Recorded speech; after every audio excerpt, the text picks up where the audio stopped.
Field marshal Asim Munir साहब पहुंचे मरियम नवाज साहबा और कैप्टन सफदर साहब के साहबजादे जुनेद सफदर की दावत वलीमा में। अब जाहिर है दावत वलीमा में जाएंगे, वहां बहुत सारे लोग होंगे, वीडियोस बनेंगी। 800 के करीब शायद बंदे बुला रखे थे मरियम साहबा ने अपने बेटे के वलीमे पर। तो अब अगर फील्ड मार्शल साहब वहां जाएंगे तो ये कोई खुफिया दौरा तो है नहीं। इससे पहले अगर वो खुफिया दौरे वहां करते रहे हों जाती उमरा के, मतलब जो भी पॉलिटिकल अरेंजमेंट्स हैं या पॉलिटिकल नेगोशिएशंस हैं, उस सिलसिले में अगर वो वहां जाते रहे हैं खुफिया दौरों के ऊपर, तो उसकी वीडियो तो नहीं आएगी क्योंकि वहां 800 लोग तो नहीं होंगे।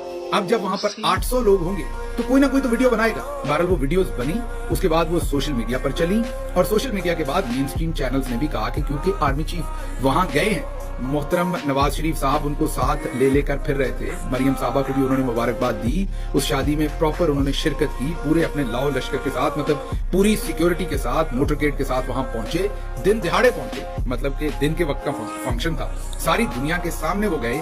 और जाहिर है जब उन्होंने ये फैसला किया कि वो इस्लामाबाद से ऑल द वे सरकारी जहाज में बैठकर वो पहले लाहौर पहुंचेंगे, लाहौर में वो ऑल द वे जाती उमरा जाएंगे, जाती उमरा में वो शादी में पूरी दुनिया के सामने शिरकत करेंगे, मुबारकबाद देंगे, वहां पर टहलेंगे, खड़े होंगे, नवाज शरीफ साहब के साथ गप्पे लगाएंगे, उनके साथियों के साथ गप्पे लगाएंगे, तो फिर कैमरे तो निकलेंगे, तस्वीरें तो बनेंगी। अब जब आपने ये सब कुछ कर लिया तो फिर इसमें कौन सा ऐसा मजायका है कि आप ये नहीं चाहते कि पब्लिक को पता लगे? क्या आप कुछ गलत कर रहे हैं? आपको नदामत है कि आप इनकी शादी पर गए हैं? मेरा नहीं ख्याल शादी पे जाना आपने कोई इतना बड़ा गलत काम कर दिया। गलत काम तो आपने ये किया कि 17 सीटों के बाद आपने अवाम का मैंडेट लूट कर इन्हें इन सीटों पर बिठाया। वो है गलत काम, अगर शर्मिंदगी होनी चाहिए। लेकिन इस पे मुझे समझ नहीं आई कि जितनी आपकी कुर्बत है इस खानदान के साथ, उसके बाद अगर आप वलीमे पर चले गए हैं तो ऐसा गलत काम क्या हो गया जिसको छुपाने के लिए 2 ब्रिगेडियर साहबान जो है उन्होंने लठ उठा ली और पूरे टीवी चैनल्स के पीछे पड़ गए। ब्रिगेडियर शीन साहब और ब्रिगेडियर चौधरी साहब दोनों ने कहा कि ऐसी की तैसी अगर ये खबर चली तो। अब टीवी चैनल थोड़ी बहुत खबर चला चुके थे, लेकिन फिर उन्हें डरना पड़ा और ये खबर उन्हें रोकनी पड़ी। लेकिन अब ये खबर कैसे रुकेगी? मैं हैरान होता हूं, कई दफा कोई चीज कोई सहाफी बोल देता है, किसी टीवी पे चल जाती है, तो ब्रिगेडियर साहबान अक्सर फोन करके उसको डिलीट करवाते हैं। पिछले दिनों एक आर्टिकल डिलीट हुआ, जैसे ही मुझे पता चला मैंने उस आर्टिकल को, उसकी एक तस्वीर मंगवाई मैंने पाकिस्तान से। आपको नज़मानी साहब के आर्टिकल का याद है, इट इज ओवर, वो वाला जो आर्टिकल था उसकी मैंने तस्वीर मंगवा के ट्वीट कर दी। बस वहां से पब्लिक ने उठा ली और फिर वो आर्टिकल उसने पढ़ा जिसने नहीं पढ़ना था। ये लोग होश के नाखून क्यों नहीं लेते? या तो आप जाए ना, अगर ये गलत काम है, मेरे हिसाब से तो नहीं, जितनी आपकी कुर्बत है वलीमे पे भी जाना चाहिए था आपको, या तो फिर आपको जाना नहीं चाहिए। अगर आप गए हैं तो इसका मतलब है कि कोई अच्छा काम था जिसपे आप गए हैं। अगर आप गए हैं तो फिर छुपा क्यों रहे हैं? इसमें आपको मसला क्या है?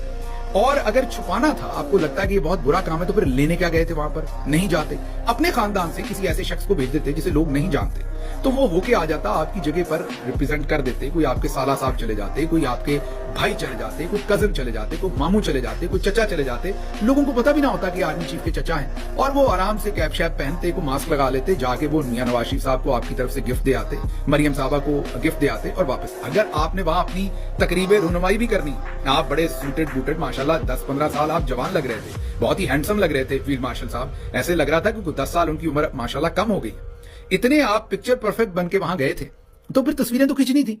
जब खींचनी थी तो वो मीडिया पे भी चलनी थी, तो फिर ये मीडिया चैनल्स को आपने क्यों वक्ता डाल दिया? ये हमारी समझ से बाहर है। आपको एक पॉलिसी बना लें, मीडिया वालों की क्या जान लेनी है, बच्चे की जान लेंगे आप, मतलब किसी करवट तो उनको सांस ले लेने दे। तो